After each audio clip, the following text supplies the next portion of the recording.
Hola, queridos radioescuchas y televidentes. Queremos saludarlos y también darles la bienvenida al programa número 15 de Radio TV Taína. Les saluda desde México su amiga y presentadora Nancy Palacios. Y desde Radio TV Taína queremos enviarle nuestros más buenos deseos para este año 2022, que esté lleno de bendiciones y mucha salud.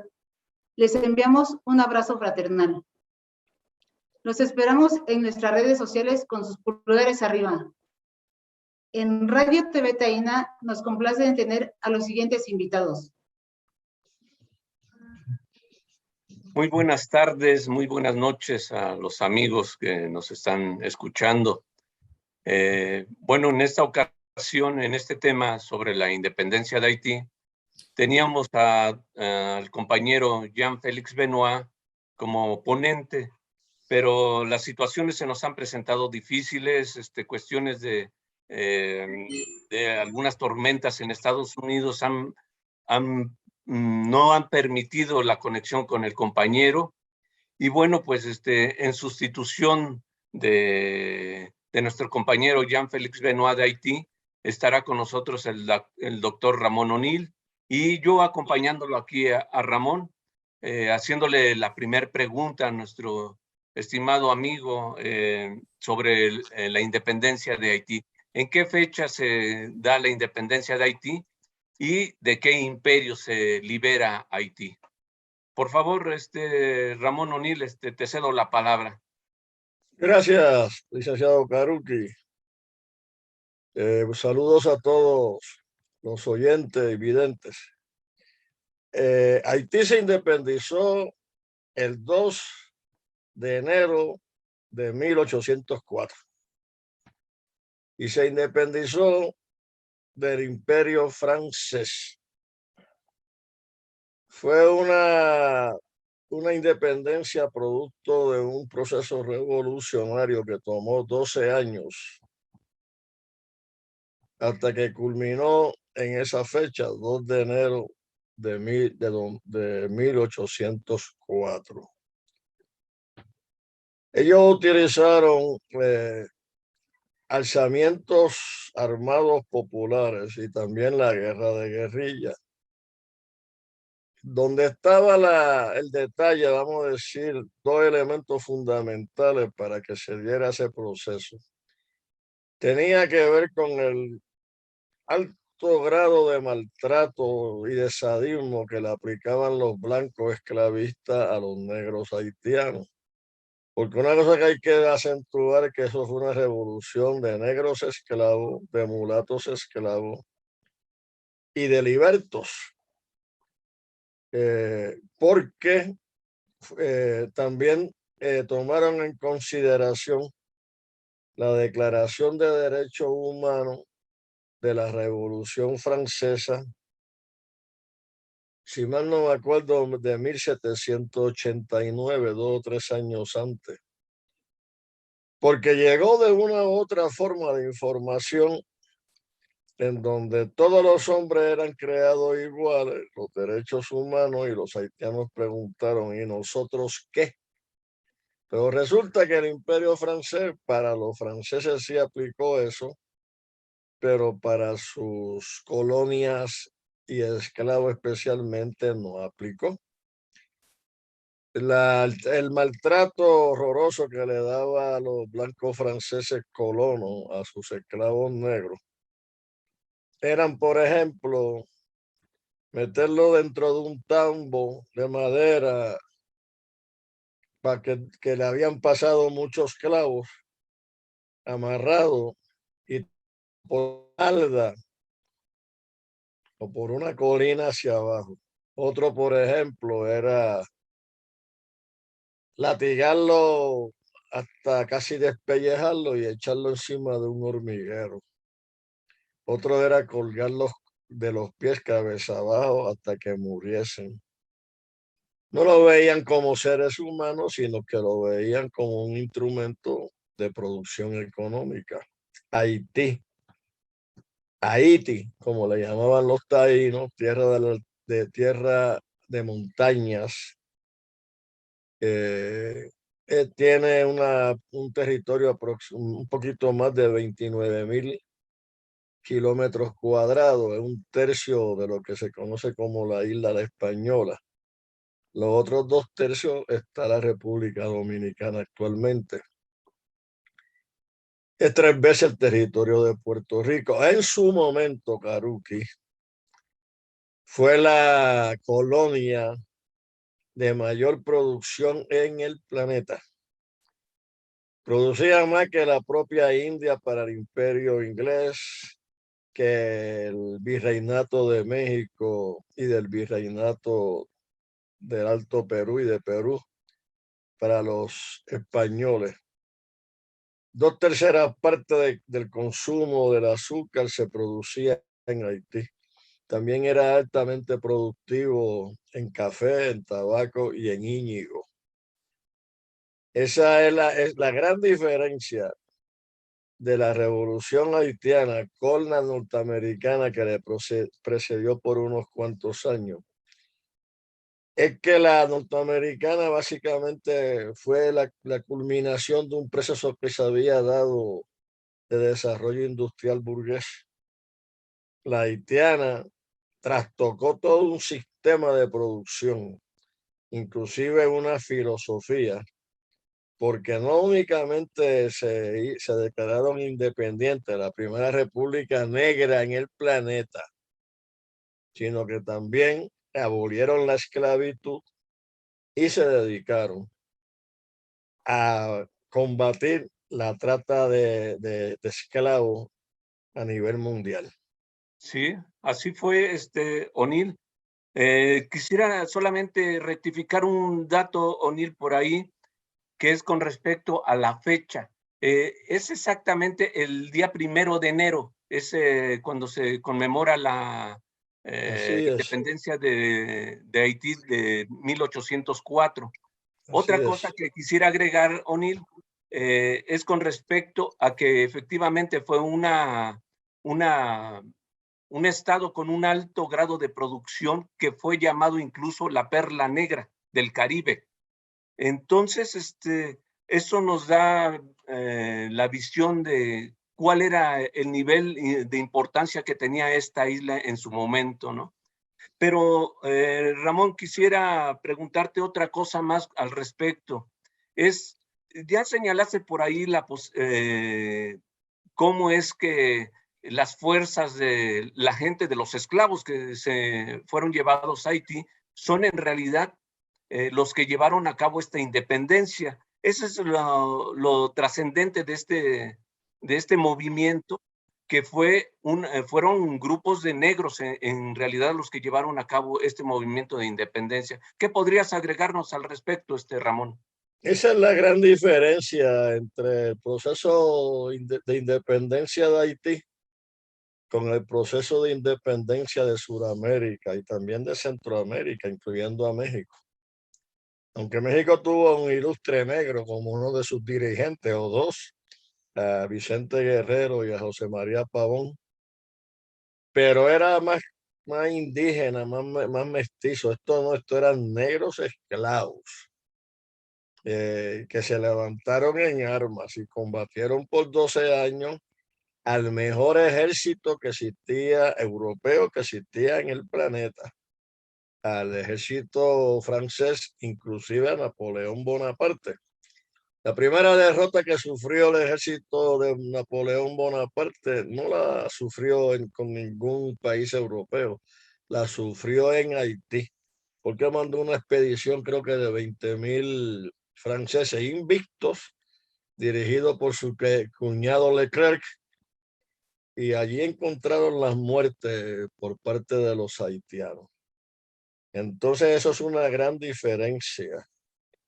Tuvo repercusiones muy serias porque Dessalines, que fue el que finalmente pudo proclamar la independencia, porque antes tuvo Louverture y otros combatiendo. Cuando logró la independencia, como por 6 o 7 meses, estuvo asesinando a cuanto blanco encontró. Tuvo unas excepciones porque no era tonto. de Salín, que mataron a miles de colonos blancos, de mujeres, hombres y niños. O sea, una purificación, una depuración racial. Él le llamaba los bárbaros franceses. Ya yo dije algunos comentarios de cómo trataban ellos a los esclavos, pues yo creo que en parte tenía razón Dessalines. No fue tonto porque él respetó a los blancos españoles, a los blancos ingleses y también una brigada que llegó de polacos. Sí, O'Neill, quisiera que agregaras, ahora sí que para finalizar esta charla, Ramón, que nos dijeras cuál es la importancia para todo Latinoamérica, la revolución, la independencia, perdón, de Haití de 1804. ¿Cuál es esa importancia que tuvo? Porque hasta donde sabemos, Ramón, es que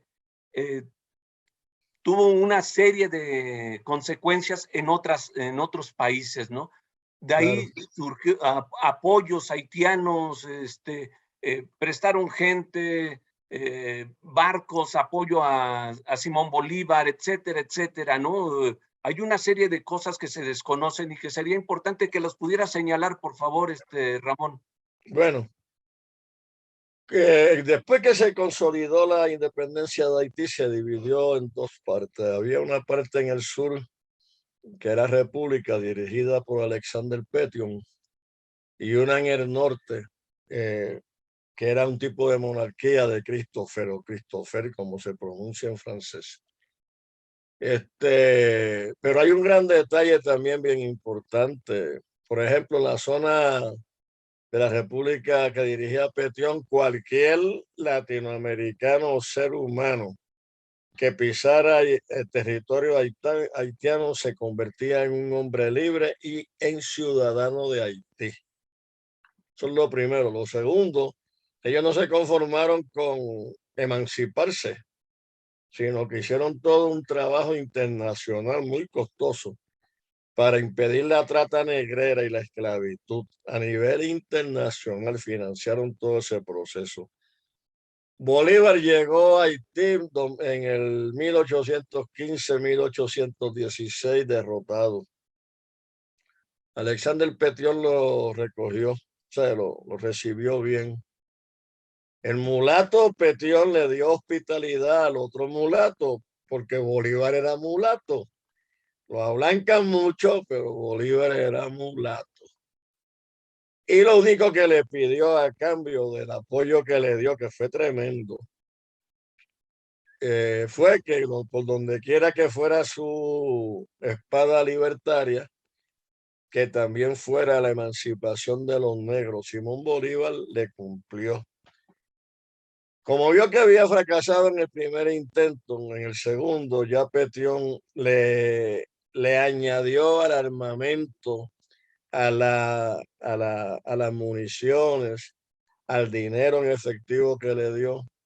Le añadió el apoyo de un oficial inglés que tenía goletas, barcos para que lo llevara a las expediciones, pero también le mandó con él 6,000 negritos, negritos de cariño. Mandó 6,000 negros con experiencia militar que voluntariamente se incluyeron con las huestes de Bolívar. Así fue que cambió toda la historia de Sudamérica. Los machetes de esos que Sí, cortaban caña cortaron cabezas francesas por millares. sí, Eso, así, ahora, quiero hacer otro comentario sí, antes que se me quede en el tintero, porque ya Vadillo me está mirando mal y me quiere cortar. Hay un detalle, fíjate cómo son las cosas. Fue tan grande la derrota que sufrió Napoleón Bonaparte que le vendió la Luisiana. ¿Tú sabes de qué tamaño era la Luisiana? La Luisiana era, voy a leerte, 2.144.476 kilómetros cuadrados. se la vendió por 15 millones de dólares a razón de 4 centavos por acre. Y eso implicó un crecimiento extraordinario de Estados Unidos. Eso es por un lado. Y por otro lado, en las Antillas, colonia española como Puerto Rico y las otras inglesas, corrió el gran temor de los haitianos que copiaran a los haitianos. Y en Puerto Rico se hizo una política por parte de España de ablancar a Puerto Rico para que fuera muy preponderante la diferencia de blancos sobre los negros. Te escucho, mi distinguido. Sí, O'Neill, yo creo que hay mucho que decir sobre Haití, hay mucho que conversar sobre la historia de Haití y los aportes a la lucha en Latinoamérica y en el Caribe.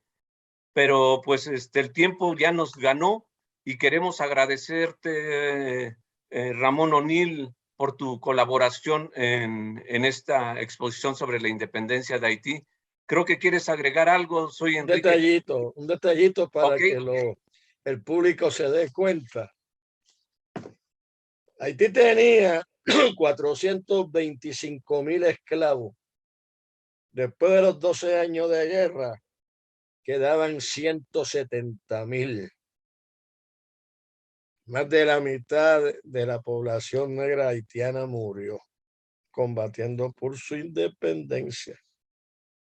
Eso es, y Francia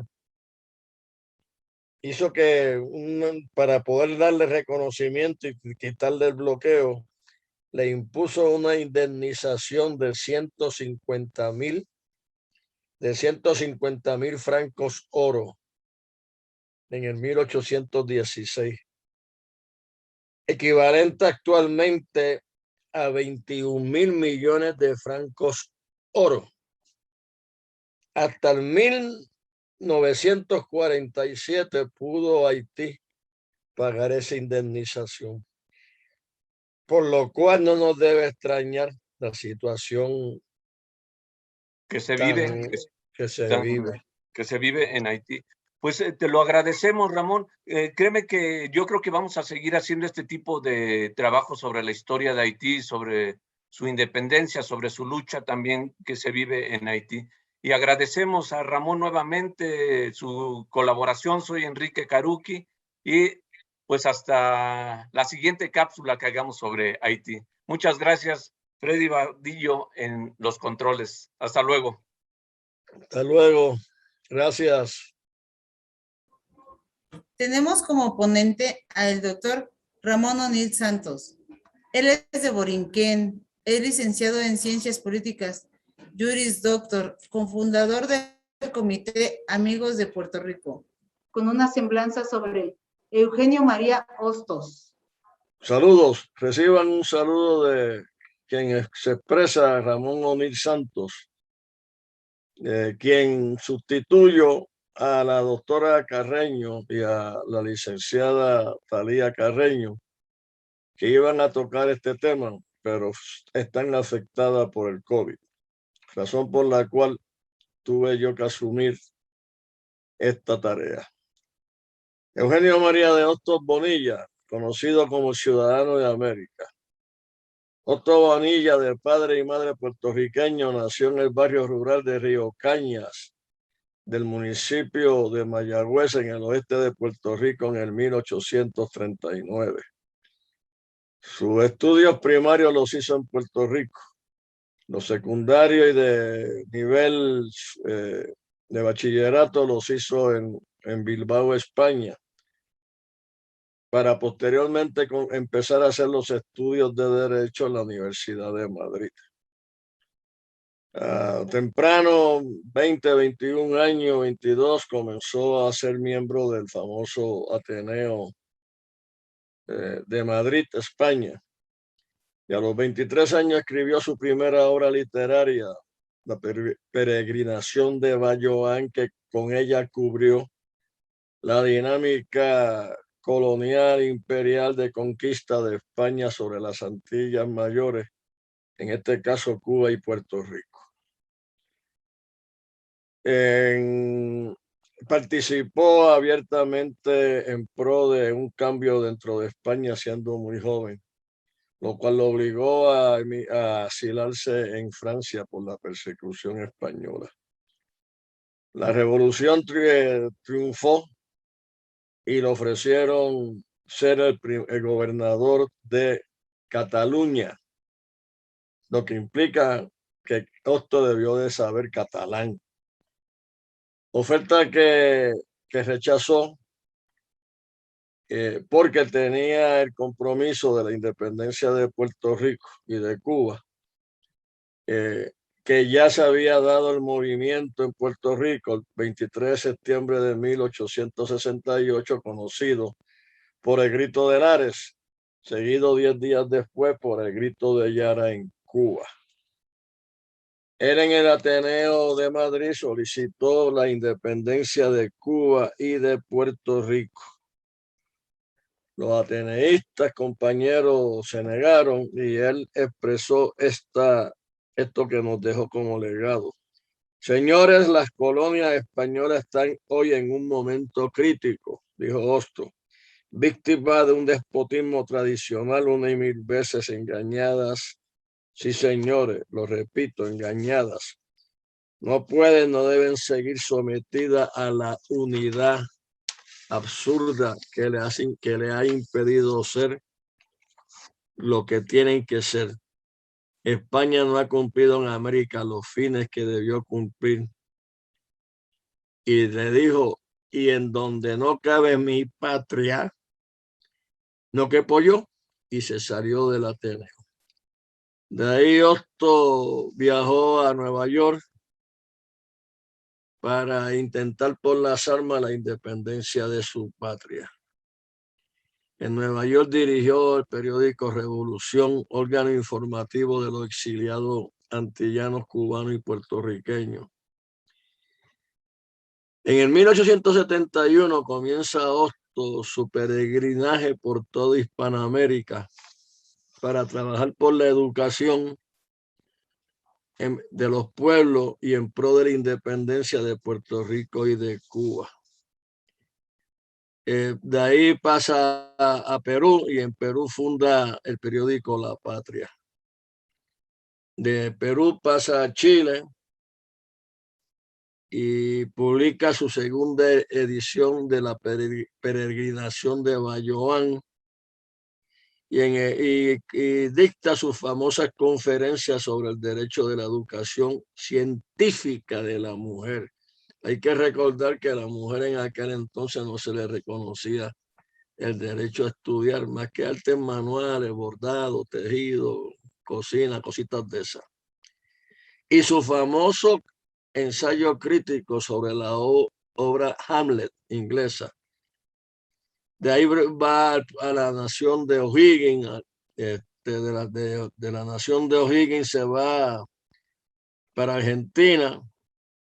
Allí funda una organización en pro de la independencia de Cuba y de Puerto Rico y fomenta la creación de un tren transandino.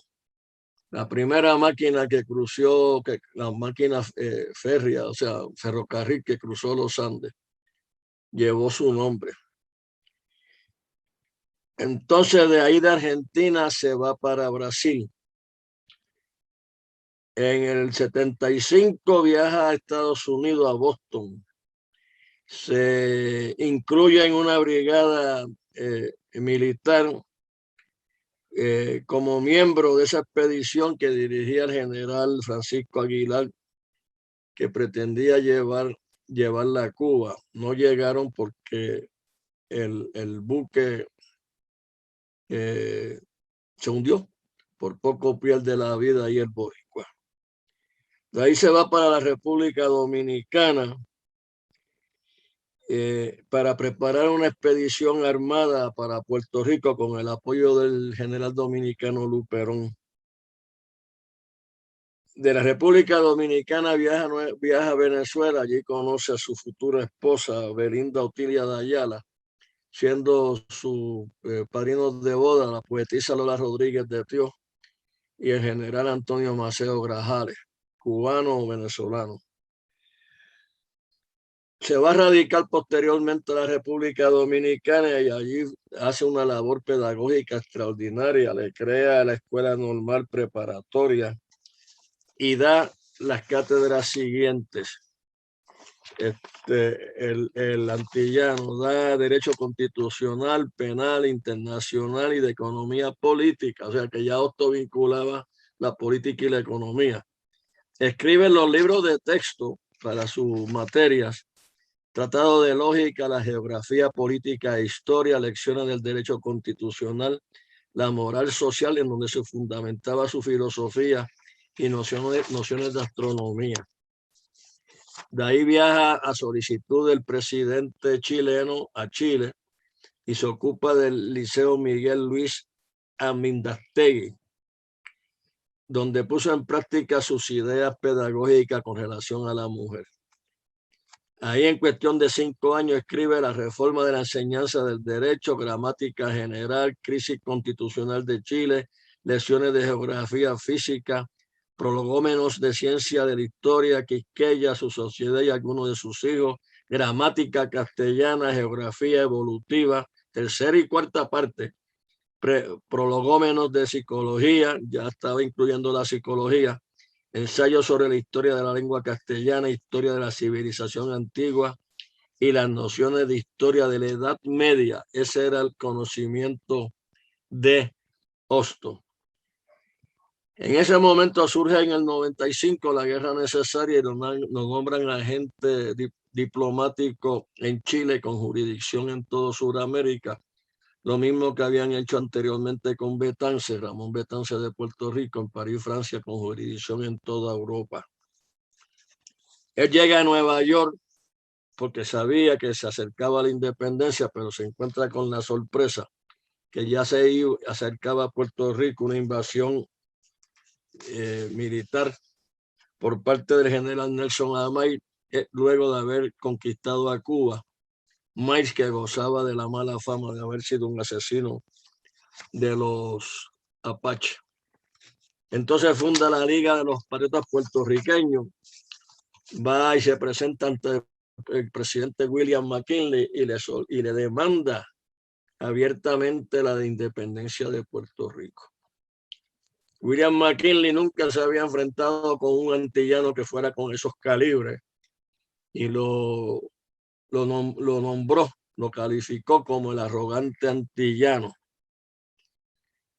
De ahí Hostos regresa a la República Dominicana, donde yace hasta morir.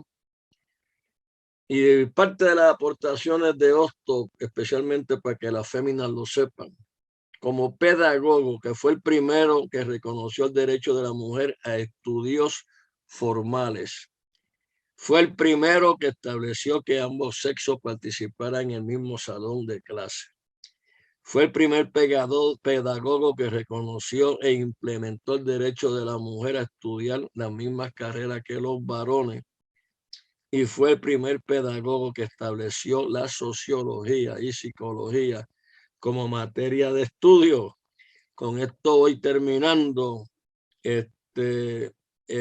Hostos también fue, como Nostradamus, profeta. Ese fue el legado que Hostos le dejó a la humanidad como pedagogo y le escribió en el 1873, y cierro con esto. Hay en el mundo demasiados artistas de la palabra, demasiados adoradores de las formas, demasiados espíritus vacíos que solo a la ley de las proporciones saben obedecer, y yo no quería ser uno de tantos habladores que, en tanto llenan de palabras sonoras el ámbito en que se mueven, son radicalmente incapaces de realizar lo que más falta hace en el mundo: hombres y mujeres lógicos. Murió nuestro patricio en la República Dominicana en el 1903, donde yacen sus restos, porque en su testamento dejó expreso que no quería que sus restos fueran a Puerto Rico hasta que Puerto Rico o Borinquen fuese un país libre y soberano. Espero haber cumplido las expectativas. Muchas gracias. Es importante mencionar que Eugenio María Hostos, en un congreso internacional celebrado en México, un congresista mexicano propuso que Hostos fuera nombrado como ciudadano de América, y así se aprobó. Hoy, en nuestro segmento cultural, tendremos de invitado al grupo Mapellé de Puerto Rico. Es conocido internacionalmente como Orquesta Nacional de Puerto Rico. Bienvenidos.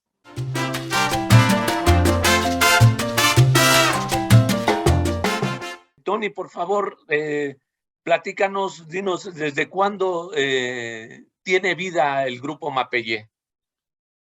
Pues mira, Mapellé se fundó en el 1978 y fue un poco casual porque nosotros en esa época ya teníamos, o sea, nos reuníamos y estábamos haciendo música, pero no pensábamos verdaderamente que iba a ser un proyecto que iba a pegar, que iba a amarrarse en la forma en que se amarró.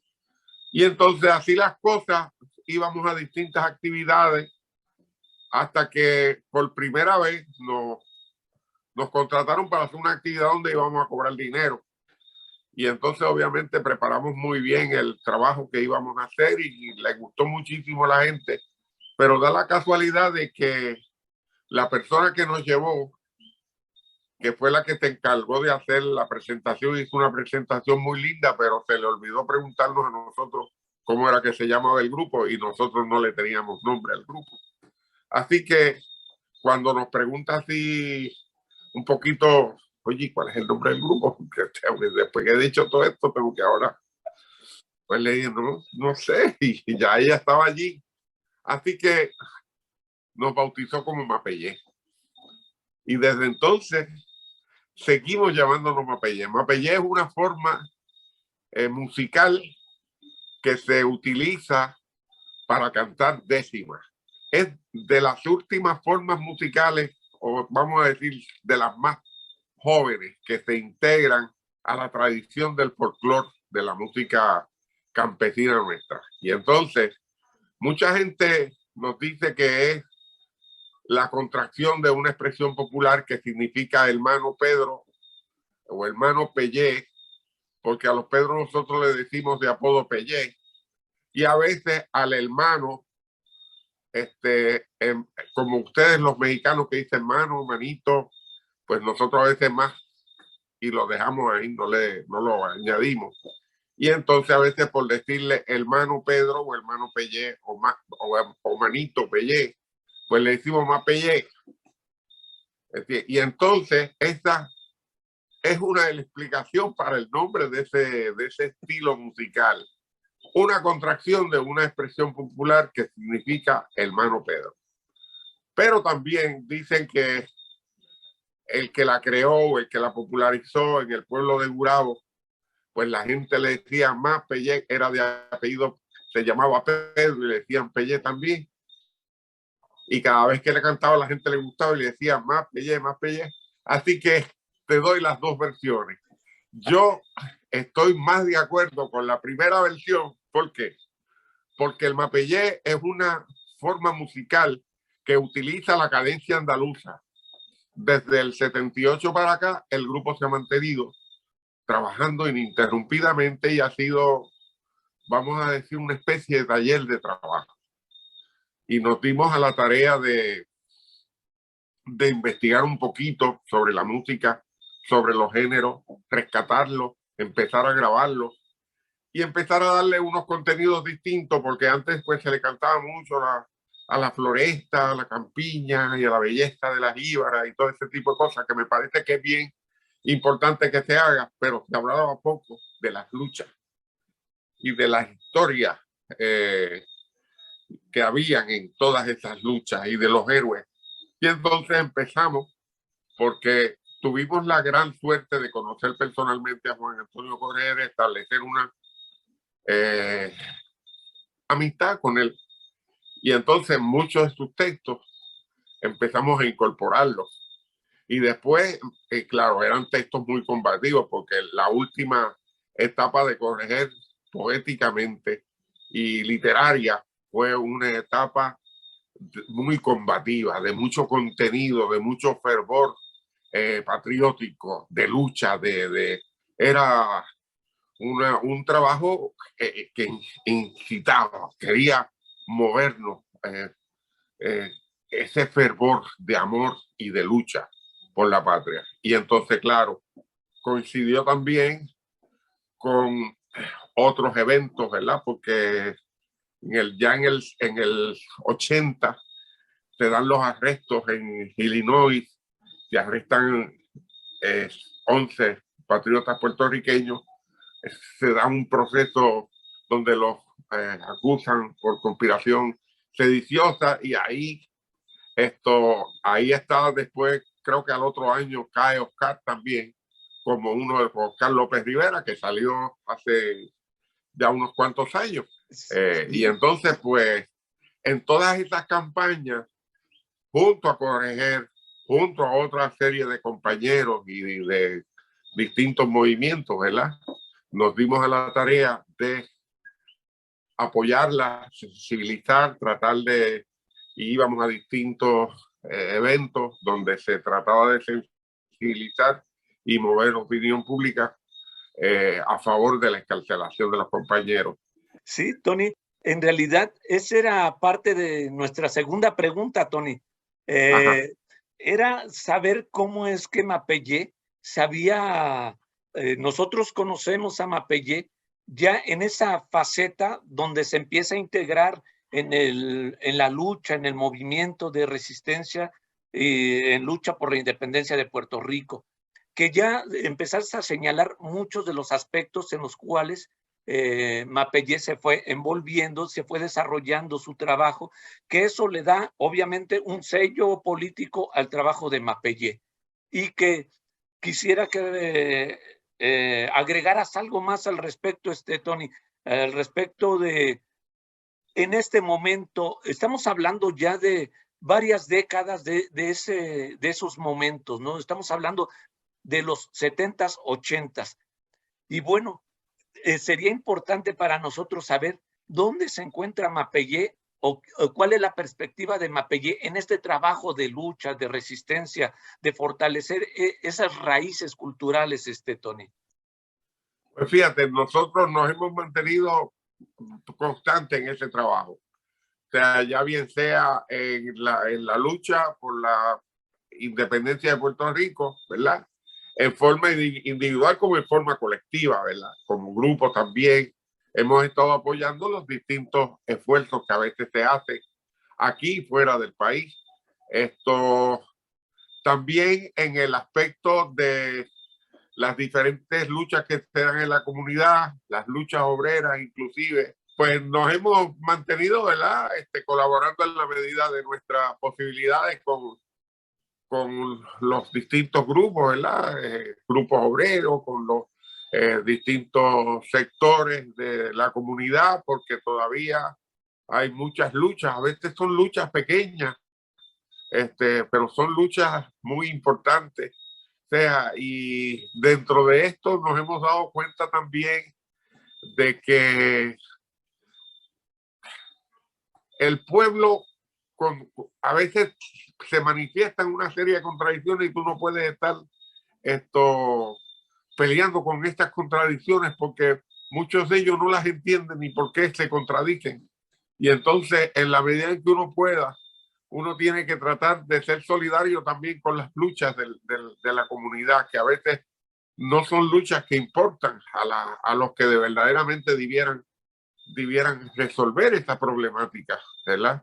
La problemática de salud, la problemática de servicios dentro de las comunidades, y mucha gente no lo entiende. Y a veces tú dices, wow, los políticos vienen, hacen campaña y se tratan con los pobres cada 4 años y después desaparecen. Parece. Y entonces tú te tienes que quedar en la medida de lo posible. No podemos perder de vista cuáles son los verdaderos enemigos del pueblo.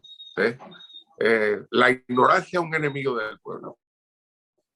Pero hay un imperialismo que es un enemigo de nuestra libertad, y nosotros no podemos perder de vista eso.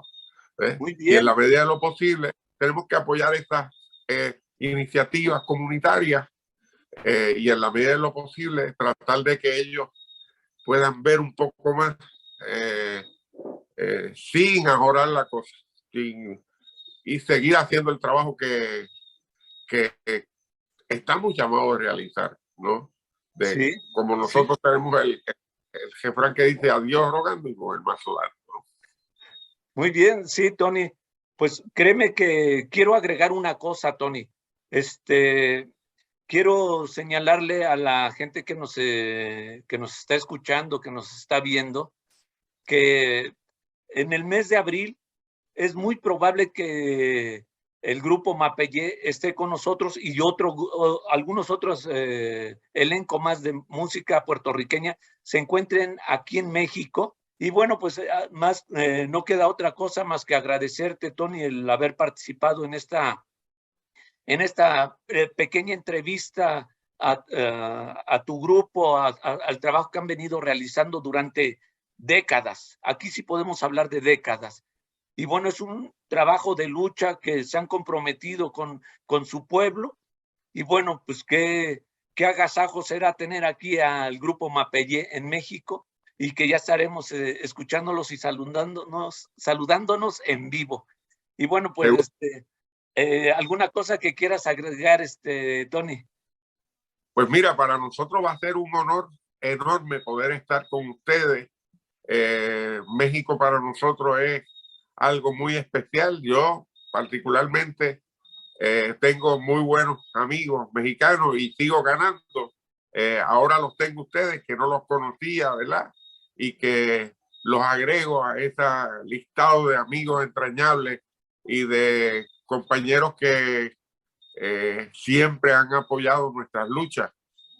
Hablo, por ejemplo, de un grupo como los Leones de la Sierra del Jichú, de Guanajuato, con Guillermo Velázquez. Hablo de un grupo como Mono Blanco. Hablo de un grupo como Son de Madera. No sé si todavía algunos de ellos yo creo que ya trascendieron, han hecho otros grupos, pero Bola Suriana también en el estado de Morelia. O sea, que hay con los cuales he mantenido alguna comunicación y yo sé que de alguna forma u otra en algún momento ellos van a tener acceso a este material. Los invito a que ojalá y nos podamos ver y nos podamos juntar en abril en México y recordar muchas cosas y sobre todo renovar compromisos de lucha por Puerto Rico, por México y por el mundo. Pues muchas gracias, Tony, te lo agradecemos el que hayas colaborado con nosotros aquí en Radio TV Taína. Y bueno, está en proyecto aún para llevar a cabo ese festival en abril en el Centro Cultural de Los Pinos. La casa, como referencia, Tony, este centro cultural era la casa presidencial, era donde habitaba el presidente, y con la llegada del nuevo gobierno esta casa se convierte en un centro cultural, instalaciones de primer nivel, ¿no? O sea que se tendrán las mejores condiciones para una muy buena presentación y apreciar un grupo como es el caso de Mapellé aquí en México. Pues muchas gracias, Tony. Bueno, un abrazo para todos. Para mis amigos de Radio TV Taína, vaya mi saludo afectuoso, mis deseos de mucho éxito, de muchas cosas lindas en este nuevo año que apenas acaba de comenzar. Ojalá y se puedan lograr todas las expectativas que tenemos. Sabemos que este es un año de reto. Para nosotros todos los años son años de reto, y en la medida en que podamos y en la medida en que nos unamos, esos retos van a ser cada vez más pequeños y vamos a tener logros significativos. Así que para mis amigos de Radio TV Taína, mi abrazo, mi reconocimiento, mi agradecimiento por el trabajo que realizan, por el compromiso con la patria, con el compromiso con la independencia de Puerto Rico. Un abrazo y mi respeto eterno. Gracias, Tony. Pues mi nombre es José Antonio Rivera, todo el mundo me conoce como Tony Mapellé. El grupo Mapellé, que es un grupo de música tradicional puertorriqueña, y el grupo ha tenido la suerte también de poder representar la música típica puertorriqueña a través de eventos internacionales como festivales, encuentros de folclore.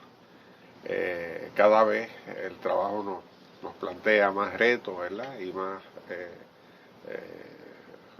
cosas interesantes que hacer, fundamentalmente en este momento histórico que vivimos, donde ese elemento de afirmación nacional es tan importante y tan necesario.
y tú verás lo que tú asesoras, autores y autoras, música y canciones, siempre a borbotones, crónicas sonoras, siempre a borbotones, crónicas sonoras.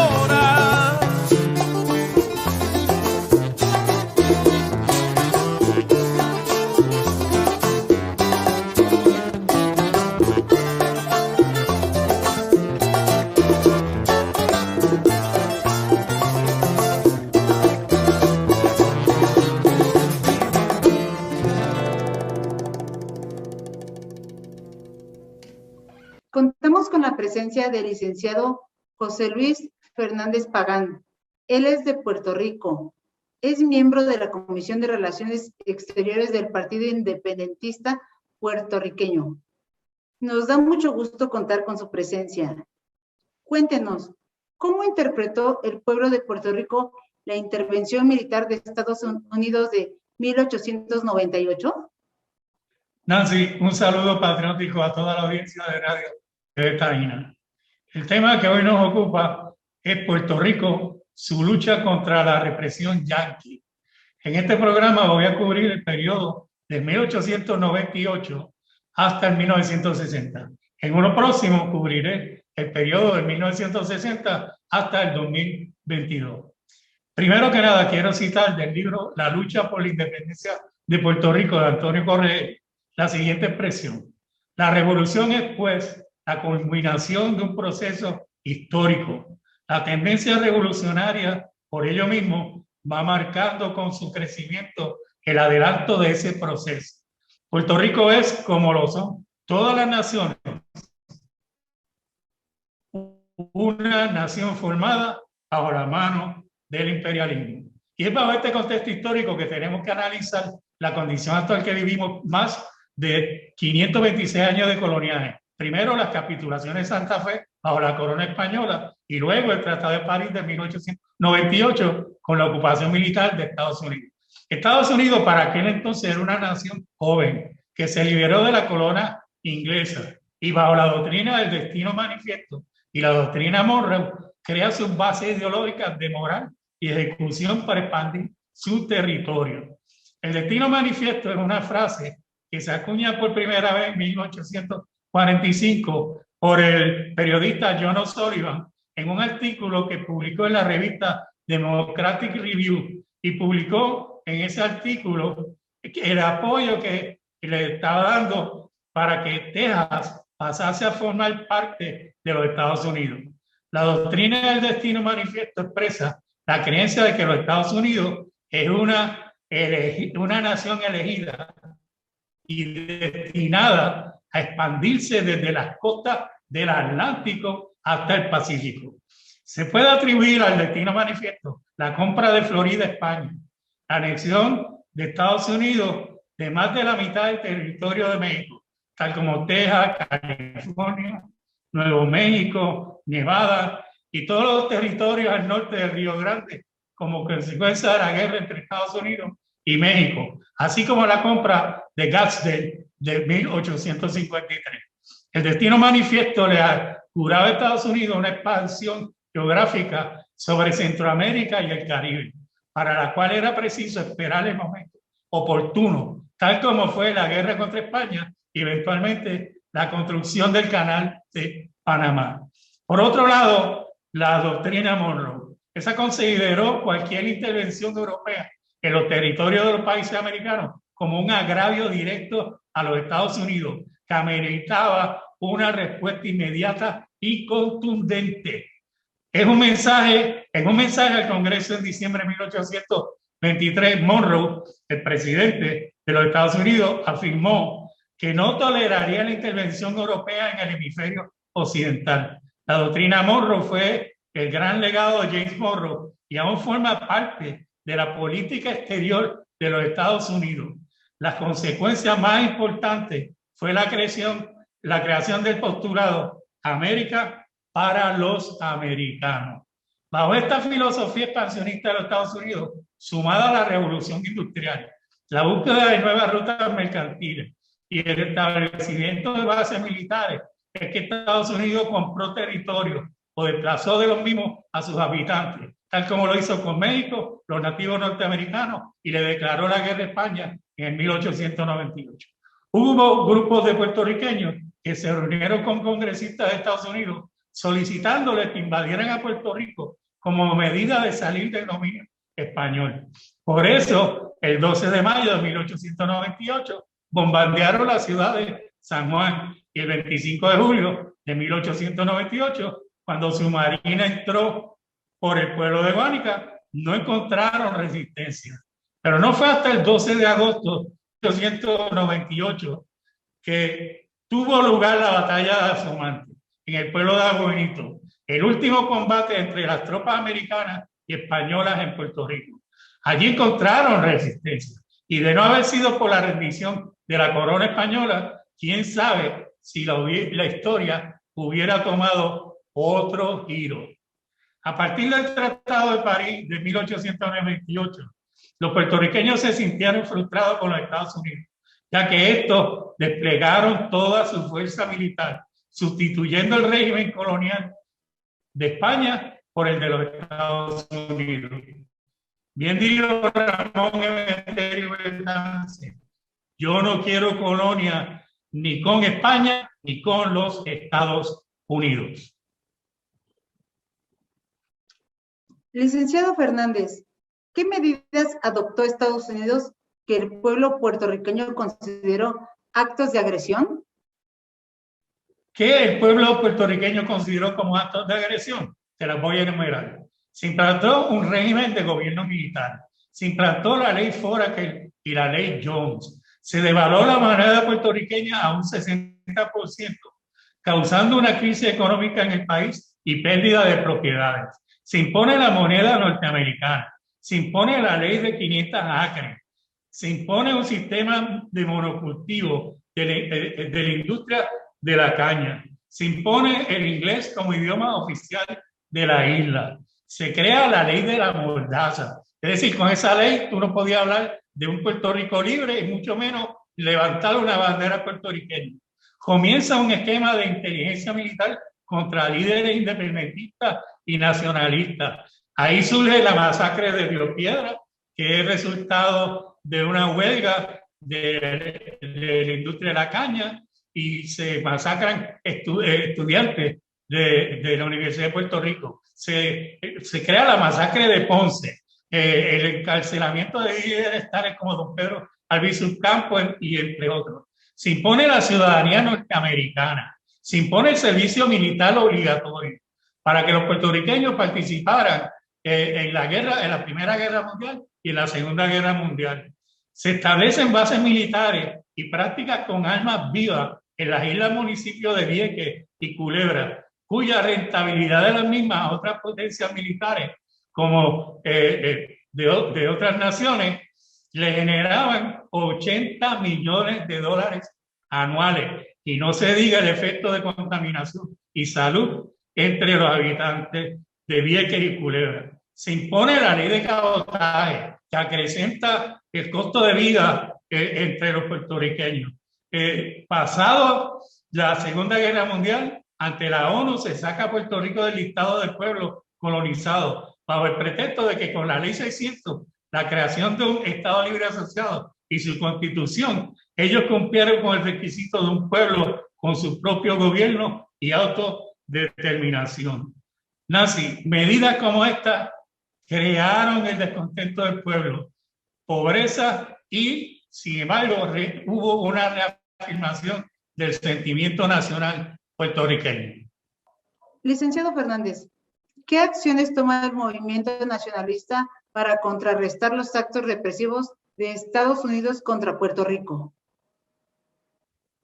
Esa pregunta que me acaban de hacer es interesante, porque ¿qué acciones tomó el movimiento nacionalista e independentista para contrarrestar los actos represivos de Estados Unidos contra los puertorriqueños? Pues mira, hubo una serie de manifestaciones en los años 50, tales como la insurrección nacionalista, la toma de la fortaleza y más adelante la toma del Congreso de Estados Unidos.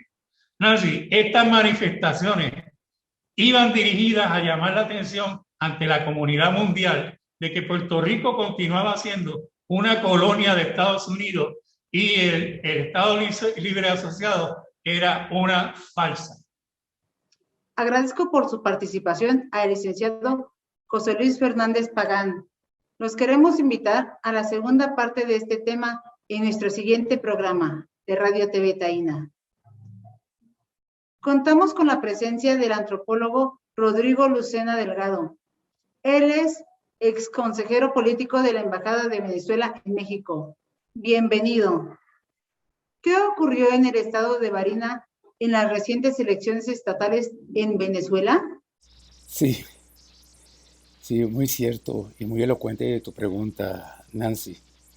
A Barinas le ha nacido, a la Revolución Bolivariana le ha nacido un fantasma en Barinas. Sí.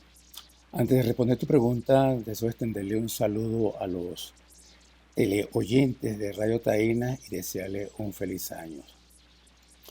Dentro de esta tragedia humanitaria que se atraviesa. Y además, informarles que este pasado 9 de enero, el compañero revolucionario Carlos Lan Rodríguez, el venezolano, cumple 17 meses de desaparición forzada. Y la campaña sigue. A Carlos Lanz Rodríguez se lo llevaron vivo y vivo lo queremos. Pasando a tu pregunta. Bueno, tenemos que sí, ciertamente en Barinas acaban de ocurrir unas elecciones este pasado 9 de enero. Y es la reedición o la repetición de unas elecciones que ya se habían realizado el 21 de noviembre del 2021. Elecciones de ese entonces que fueron descalificadas porque el candidato triunfador estaba sometido a situaciones judiciales. Este candidato que gana las elecciones es un candidato de derecha, ¿no? Y gana las elecciones en el estado natal del comandante Hugo Chávez Fría. 3 meses después se repite, o menos de 3 meses, se repiten las elecciones.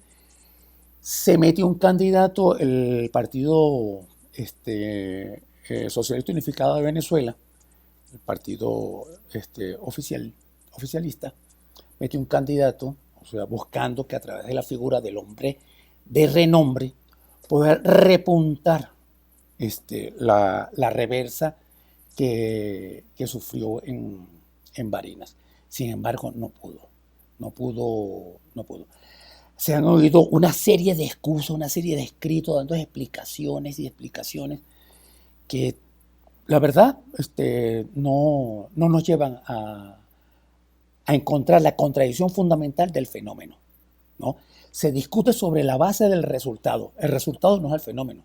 El resultado es lo que ocurrió, ¿no?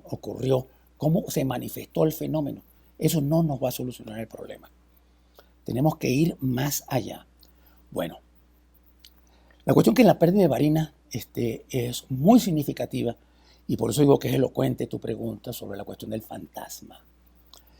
La cuestión está de que Barinas representa, desde el punto de vista militar de la defensa del territorio nacional, el segundo anillo de seguridad que tiene Venezuela en relación al sureste venezolano.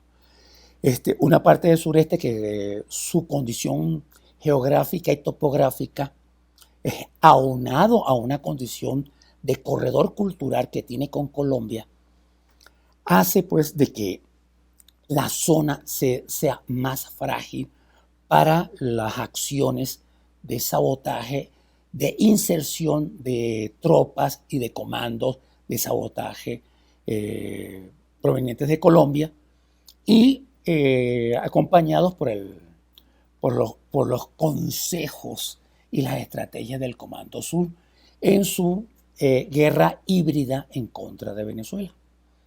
No nos olvidemos que el pasado abril del 2021, el Comando Sur estuvo en Colombia entrenando a los cuerpos élites del ejército colombiano.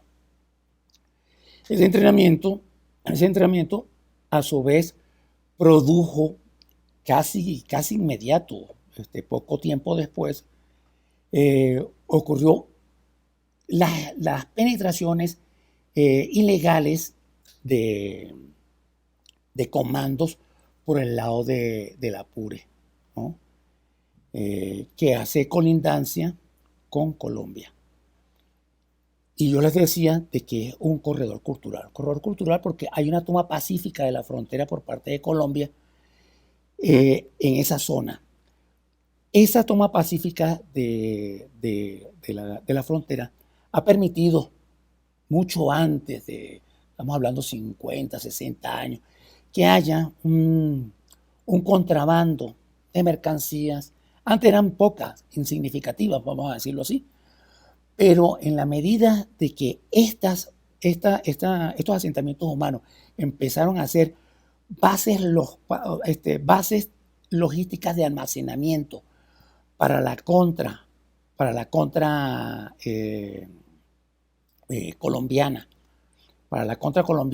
los paramilitares, incluso la misma guerrilla colombiana, usaron esa base social, pero el narcotráfico, la DEA y el Comando Sur la han utilizado ahora como cabeza de playa para penetrar a Venezuela. No nos olvidemos que también en abril, el año pasado, abril y marzo, hubieron fuertes combates en esa zona. Inclusive, recientemente, estamos hablando de ahora de enero, han habido combates fuertes en esa zona. El ejército bolivariano de Venezuela ha estado combatiendo sobre todo a narcotraficantes y a paramilitares allí. Y digo que fundamentalmente a este grupo porque han encontrado laboratorios. Allí y tal. Bueno, la pérdida de Barinas es muy significativa desde el punto de vista simbólico y desde el punto de vista moral, por la cuestión de que ya decíamos es el estado natal del comandante Hugo Chávez. Este carácter simbólico y moral es porque golpea moralmente a la población venezolana. Desde el punto de vista político, la desmoviliza. Y segundo, que el proyecto ideológico de la Revolución Bolivariana para la transformación de la nación en un país socialista declina su fuerza por la ausencia, el reflujo de las organizaciones sociales y del pueblo en general en función del proyecto. La otra cuestión es de que, por otro lado, desde el punto de vista militar, ahora esos enemigos foráneos de Venezuela tienen el segundo anillo, cómo manejar la parte aérea, la parte de las comunicaciones. Lo que quiere decir que pueden manejar información para la penetración más interna sobre el territorio venezolano, de esa cabeza de playa que tienen en Apure, que vayan penetrando, se vayan moviendo y vayan consolidando nuevas bases. Ese es uno de los problemas. Bueno, y lo otro, otro de los problemas fundamentales de este resultado es que el PSV no es un partido revolucionario, es una maquinaria de un partido socialdemócrata, liberal, burgués, nada más hecho para elecciones. No tiene militancia, lo que tiene es un pueblo como cliente que busca de satisfacer sus necesidades fundamentales a través de la colaboración y cooperación con el partido de gobierno. Este es un tema que lo dejamos para otro momento. Mientras tanto, me despido diciéndoles que Bolívar y Filiberto Ojeda viven. La lucha en América Latina y el Caribe sigue. Hasta pronto.